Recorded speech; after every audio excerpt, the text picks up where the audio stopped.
She thought she was losing her mind, forgetting conversations, misplacing things, waking up in tears with no memory of why. Her husband told her she needed help, that she was unstable. But when a woman turned up murdered in their home, and all the evidence pointed to her, she realized too late, she wasn't going crazy. She was being set up. Some stories don't begin with a murder, they begin with a whisper, a doubt, a tiny shift in reality. It started with little things, forgotten errands, missing keys, moments she couldn't quite explain. He told her she was stressed, maybe even unwell. And she believed him, because that's what love does. But behind every comforting word was a plan.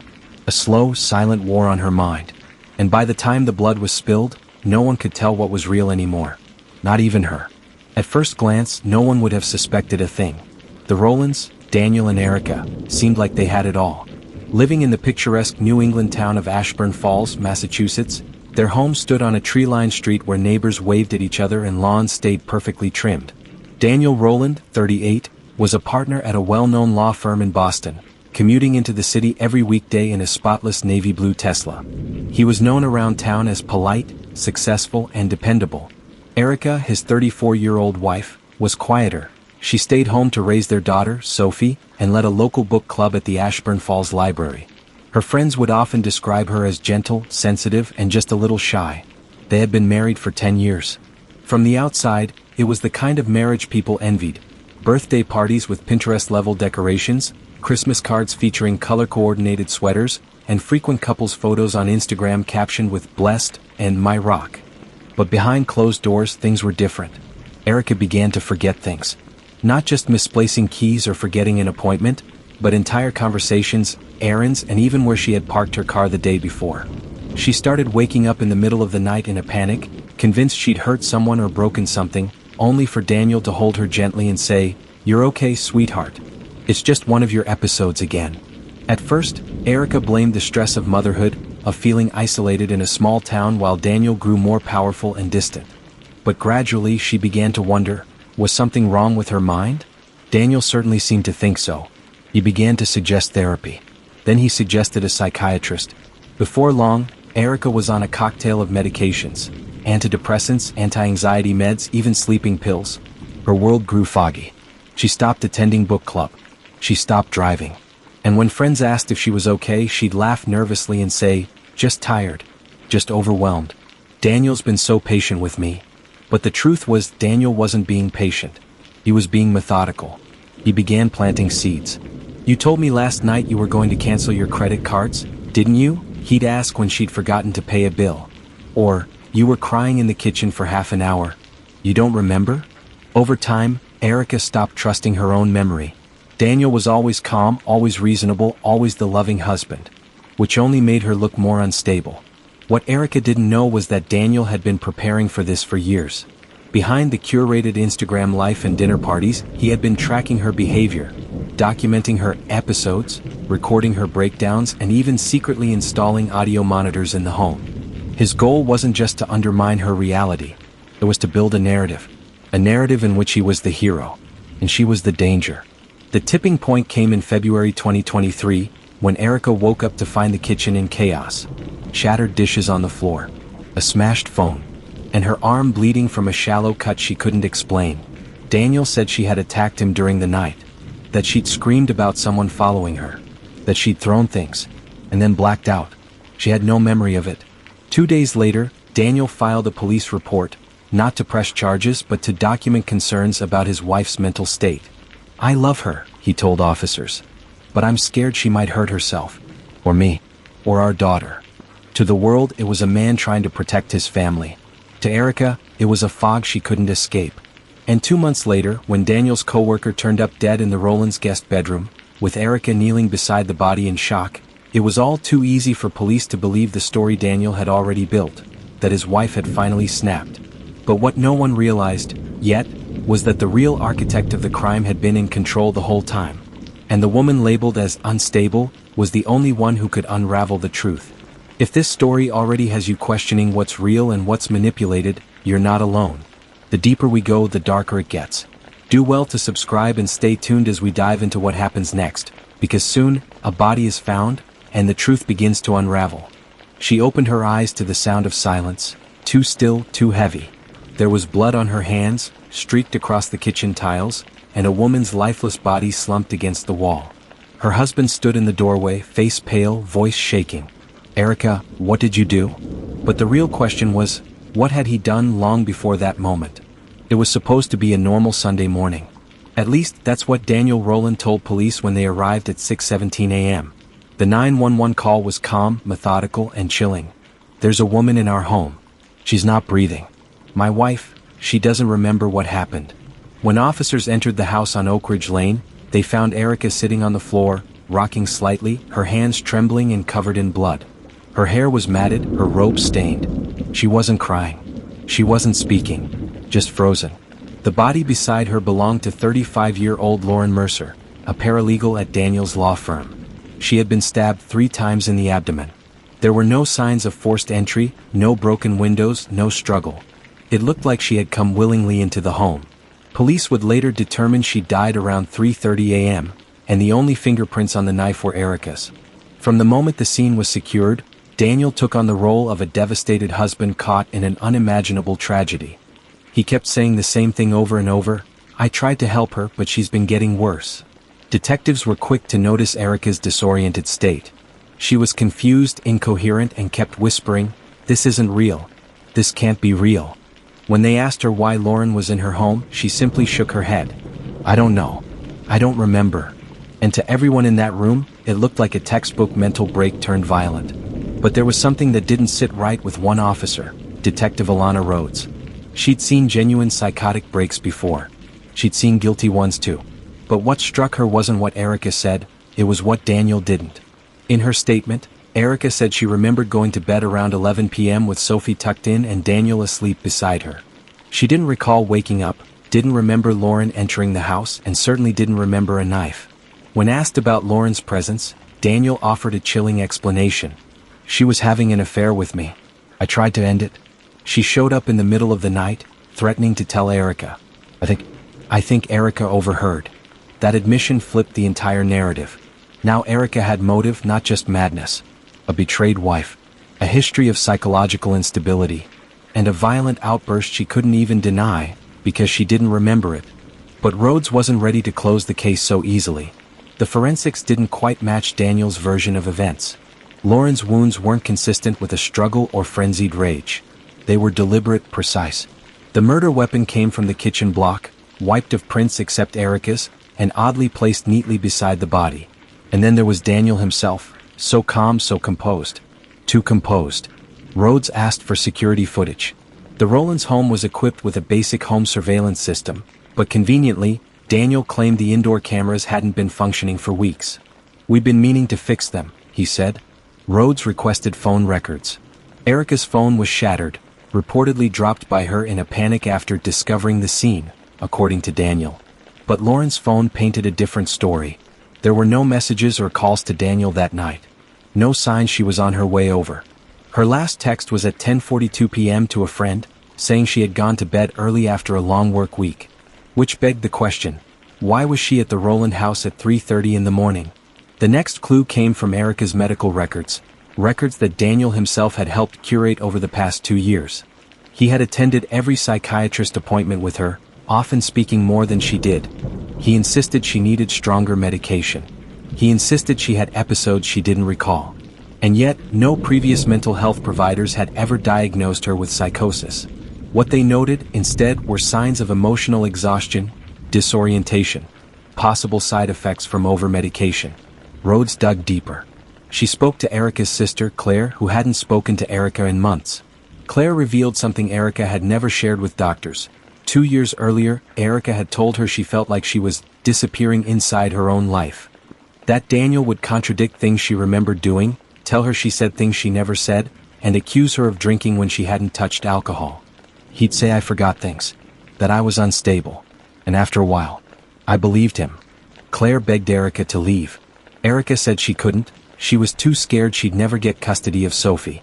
Daniel had already begun documenting her episodes, saving text messages, building a file. And now, standing in the kitchen with a dead woman at her feet, that file was suddenly all the prosecution needed. Erica was arrested within 24 hours and charged with second-degree murder. In the press, It was presented as a tragic story of mental illness and domestic betrayal. The headlines were brutal. Wife kills husband's mistress in psychotic rage. Boston attorney's home becomes crime scene after love triangle turns deadly.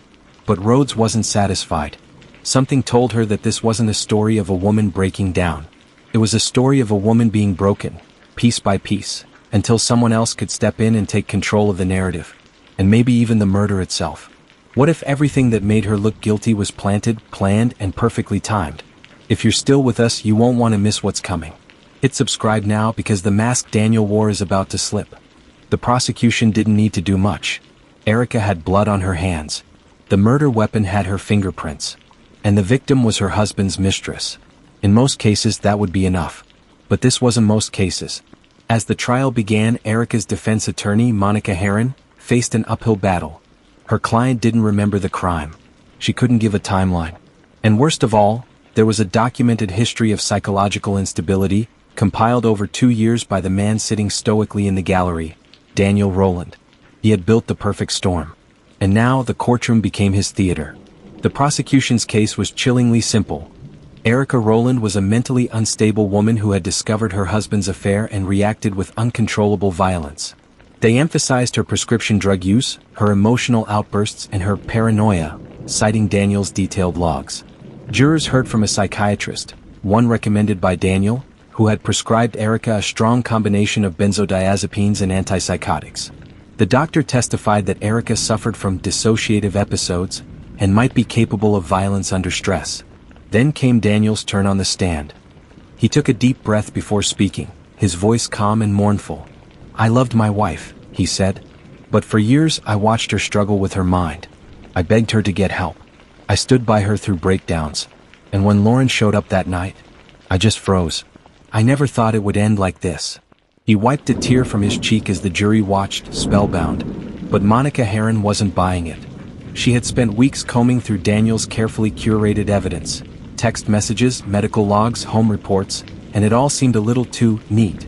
She told the court that Erica wasn't a killer. She was a woman psychologically manipulated and medicated into confusion. "This isn't a story of a jealous wife," Herron said. "This is a story of control. Of a man who weaponized her mind, then handed her to the police like a broken doll."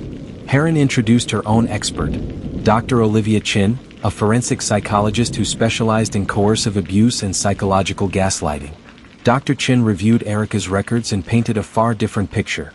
A woman steadily conditioned to doubt her reality, undermined by someone she trusted. The records showed a sudden shift in Erica's mental health after Daniel began attending her therapy sessions. Dosage increases, symptom escalations, conflicting therapist notes about Erica's actual behavior. The jury started leaning in. Some exchanged glances. Others shifted uncomfortably. Then came the most shocking twist so far. Monica subpoenaed Daniel's personal laptop. It was a gamble, one the judge allowed reluctantly. And what they found blew the case open. Daniel had saved dozens of screen recordings and keystroke logs from the family's home computer, where he had been tracking Erica's every digital move. Emails she'd written but never sent. Notes she'd typed in her journal. Calendar entries that were mysteriously deleted. But the most damning file? A document titled, "If She Snaps." It was a step-by-step plan Daniel had written, possibly as a legal contingency, but more likely as a roadmap. It listed potential triggers, Erica's medication log, and what he should do if she became dangerous. He even outlined how to approach the police, and suggested that she not resist arrest for her own safety. The courtroom fell into silence. Herron looked at the jury. "This wasn't a mental breakdown," she said. "This was entrapment." Daniel's team tried to spin it as due diligence, a worried husband anticipating the worst. But the damage was done. Suddenly, Erica's disoriented state made sense. Her missing memories, her confusion, the way her mind seemed to fray right when Daniel needed it to. This wasn't the result of mental illness. This was psychological warfare. Still, the law is not built on emotional truth, it's built on evidence. And even as the jury deliberated, there were doubts. Could she really have killed someone and not remembered? Could Daniel have staged it all without getting caught? And what about Lauren? Why had she come to the house that night? Was she really Daniel's mistress? Or was she starting to suspect something too? If you think you've seen manipulation before, what's coming next will make your skin crawl. Subscribe now, because someone else knew Daniel's secret, and they didn't live to tell it. She wasn't just the mistress. She was the threat. Lauren had started to ask questions about the medications, the late-night arguments, the way Erica seemed off. She didn't just die in the Rowlands' home. She died knowing something, and someone made sure she never spoke again. Before she was found dead on the cold tile floor of the Rowlands' kitchen, Lauren Mercer was not just a co-worker, or even just a mistress. She was a ticking time bomb. And Daniel Rowland knew it. Lauren had worked at Daniel's firm for 3 years. She was smart, well-liked, and known for her sharp instincts. Instincts that would ultimately prove fatal. According to text messages recovered from her phone and statements from friends, Lauren had grown increasingly uncomfortable around Daniel in the months before her death. At first, she gushed about him. Their supposed affair had started out as flirty, then crossed a line, then became something she regretted. Only, there were no love notes, no hotel bookings, no suggestive photos. Nothing but Daniel's word, and some cryptic voicemails Lauren left on her best friend's phone just weeks before she died. He's not who he pretends to be. I think he's doing something to her. The wife. I'm scared to get involved, but it's like she's fading. Lauren hadn't been romantically involved with Daniel. She'd been suspicious of him. She told a friend at a happy hour just 2 weeks before the murder that she once overheard Daniel making a phone call, speaking in a calm voice about dosage increases and gaslighting techniques. She had laughed nervously when she said it, assuming she'd misunderstood, but the pieces kept piling up. At the office, Lauren had access to private case files, and she noticed Daniel had been researching involuntary psychiatric holds and conservatorship law. He wasn't working on a case. This was personal. She asked him about it once. He brushed it off. That was the last time she mentioned it, until the night she died. Detective Alana Rhodes, now digging into Lauren's life with renewed intensity, traced her final 48 hours.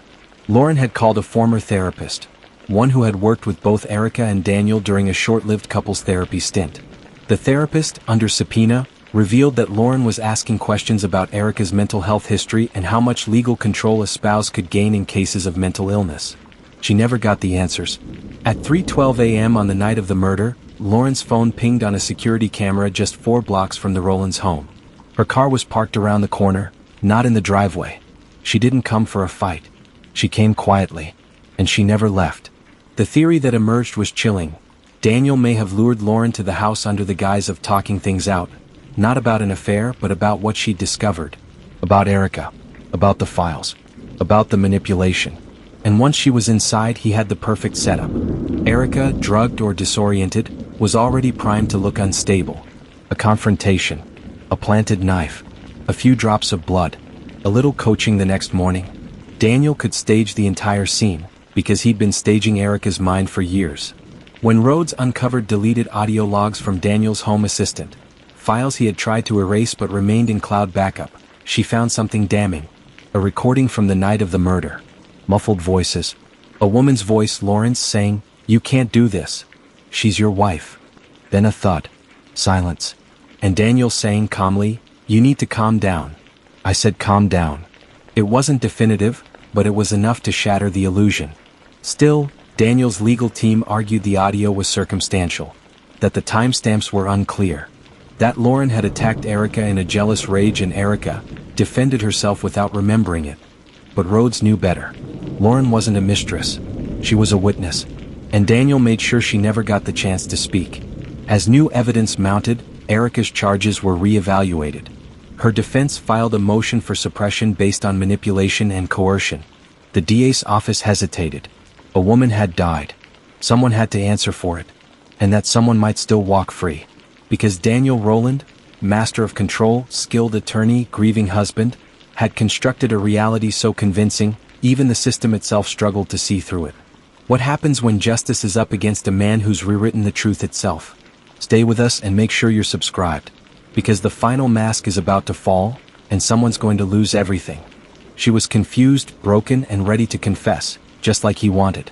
Behind the mirrored glass, Daniel watched as Erica was gently prodded to accept blame for a murder she didn't remember. But what no one realized was that the entire confession had been orchestrated by the man who made her question her own mind. After weeks in custody, Erica was no longer the woman the world once saw smiling beside Daniel at charity galas and PDA meetings. She was thinner, quieter. Her once expressive face now looked haunted. The lines between memory and hallucination had blurred so much, even she didn't know which version of herself to believe. And that's exactly where Daniel wanted her. In the early days of her arrest, police had respected her right to remain silent. She was disoriented and heavily medicated. Her attorney advised against any formal statements.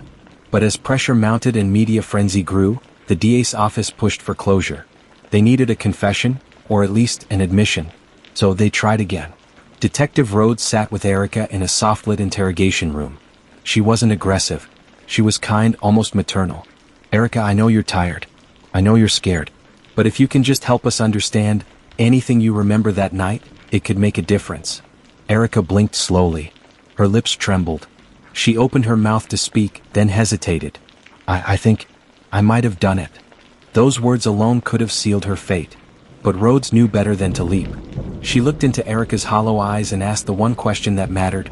"Do you remember doing it? Or do you believe you did it because someone told you did?" Erica's mouth opened, but no words came. In the observation room next door, Daniel stood behind the glass with prosecutors. He leaned in hopeful. His hands were tucked calmly in his coat pockets. What he didn't realize was that Rhodes was playing her own game now. Days earlier, she had obtained security footage from a nearby gas station, time-stamped just 45 minutes before Lauren's estimated time of death. The footage showed Daniel, alone, filling up his car and making a phone call. Cell tower records placed Lauren's phone near his location shortly afterward. That call had been deleted from his phone logs. But phone companies don't forget. A subpoena revealed a 3-minute call to Lauren Mercer's number just before she disappeared. Daniel had lied. And now, Rhodes was starting to believe he'd lied about much more. She presented Erica with one piece of evidence, a photograph of Lauren's broken watch recovered from the crime scene. It had stopped at 3:42 a.m., the moment of death. But what caught Rhodes' eye was the fingerprint, a full, clean print on the face of the watch. Not Erica's. It hadn't been run yet through AFIS, the National Fingerprint Database, but Rhodes had her suspicions. Daniel's careful narrative was cracking. Erica stared at the photo for a long time. Something flickered in her eyes, recognition then pain. "She didn't scream," Erica whispered. "There should have been screaming, but there wasn't." Rhodes asked what she meant. "I was in the hallway," Erica said. "I heard talking. Then nothing. I woke up in blood." It wasn't a confession. It was a breakthrough. Erica wasn't suppressing guilt. She was living in a fog crafted by Daniel, reinforced by pills, isolation, and constant doubt. Rhodes requested a full toxicology screen from the jail's medical team. When the results came back, they were disturbing. Erica was on triple the dosage of her prescribed antipsychotics. Enough to impair memory, induce confusion, and, critically, leave someone highly suggestible. The last person to have administered her medication? Daniel. He had delivered her weekly pill organizer to the jail's intake nurse when she was first booked. And no one had thought to question it. When Rhodes confronted the DA's office with the new evidence, they hesitated. No one wanted to admit they'd nearly prosecuted the wrong person, especially with so much public attention.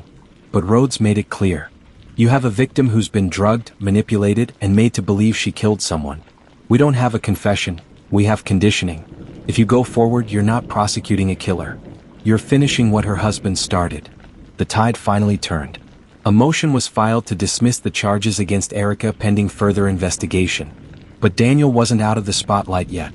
When he was asked to voluntarily surrender his devices for a deeper forensic review, he refused. Then, days later, his firm quietly placed him on administrative leave. Rumors swirled that Daniel had hired a private digital security consultant the day after Erica's arrest. He'd been erasing things. And running out of time. He spent years rewriting her reality. Now the truth is coming for him. Subscribe so you don't miss what happens when the hunter becomes the hunted. The final reckoning is near, and he won't see it coming. She sat in the courtroom, branded a killer, broken by lies, and barely able to trust her own mind. He smirked across from her, confident that no one would ever believe the truth.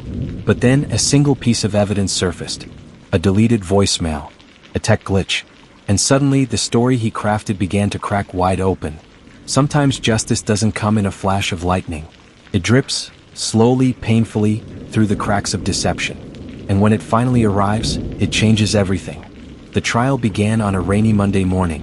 A storm had rolled through the night before, and it lingered in the air like a bad omen. The courtroom was packed. Family, press, curious townspeople who wanted to see the woman who snapped. Elena looked like a shell of who she once was. She'd spent months in pretrial detention. No makeup. Hollow cheeks. Her hair pulled back in a trembling knot. But what stood out most wasn't how she looked. It was how little she spoke. She sat there quietly while the prosecution painted her as a jealous, delusional woman who killed her husband's lover in a psychotic break. Their evidence seemed airtight. The murder weapon was found in her home. Her fingerprints were on it. She had no solid alibi. And the most damning of all? Her own psychiatric records, doctored by her husband, used against her. Michael had created a masterpiece of manipulation, and the courtroom was his final gallery. Elena's public defender, a quiet but relentless woman named Kira Dunn, had been digging into Michael's past ever since she took the case. At first, Elena wouldn't speak much. She doubted herself, doubted the memories. But something changed during cross-examination. Kira called a former co-worker of Michael's to the stand, a systems engineer who had worked with him during the time he set up their smart home. She asked one simple question. Were the surveillance settings on the house encrypted with dual access permissions? The engineer paused. Yes, but not standard ones. Whoever configured them created a hidden admin route. Someone could control the footage, delete, alter, or store it remotely without the user knowing. Murmurs rippled through the courtroom. And just like that, a pinhole of doubt opened in the case. The breakthrough came from Elena's sister, Naomi. She had been reviewing old phone records trying to find anything that might help. That's when she found it, a voicemail from Michael timestamped just hours before the murder. It was brief, just 6 seconds. But the chilling part? It's done. The cops will believe every word. Sleep tight, Al. It had been automatically saved to cloud storage through a backup feature Michael likely forgot existed. The metadata was confirmed. It was his voice. And it placed him alive, free, and very much in control at a time when Elena supposedly killed in a fit of rage. The prosecution scrambled. They tried to spin the voicemail. They argued Michael might have known she was unstable and preemptively sent the message. But the jury wasn't buying it. The cracks were now gaping wounds. For over a day they debated. Was she insane? Was she manipulated? Was she innocent? In the end, they returned with a verdict. Not guilty. The courtroom erupted. Naomi burst into tears. Elena, for the first time in years, sobbed, not from confusion or fear, but from clarity. From release. Though cleared, Elena didn't walk away unscathed. She had spent years being gaslit, isolated, and nearly institutionalized. She doubted herself so completely that she almost believed she was capable of murder. Even after freedom, she struggled to reclaim her mind. Michael's manipulation had left invisible scars that no judge's gavel could erase. He had fled town shortly after the murder. Authorities issued a warrant after the trial, but he remained at large for nearly 18 months. Eventually, he was found living under a false identity in a small town in Idaho. He was extradited and is now facing charges for obstruction, evidence tampering, and second-degree murder. Elena wrote a book 2 years after the trial titled Gaslight, A Prison You Can't See. It became a bestseller, not for its sensationalism, but because it told a story too many women had lived through. She now speaks publicly about psychological abuse, coercive control, and the terrifying reality that some abusers don't just break you emotionally, they orchestrate your destruction piece by piece, until the world believes you deserve it. What makes this story so chilling isn't just the murder. It's that the system almost helped him succeed. Because when emotional abuse doesn't leave bruises, people don't see the danger until it's too late. Michael used love as a weapon. And for a while it worked. But in the end, truth, though late, still found a way through the fog. Stories like this remind us how easily truth can be buried under lies, and how dangerous love can become in the wrong hands. If you found this as haunting as we did, subscribe and hit the notification bell for more content that uncovers the unseen and gives voice to the silenced. And let us know in the comments, how would you have known it wasn't madness but manipulation?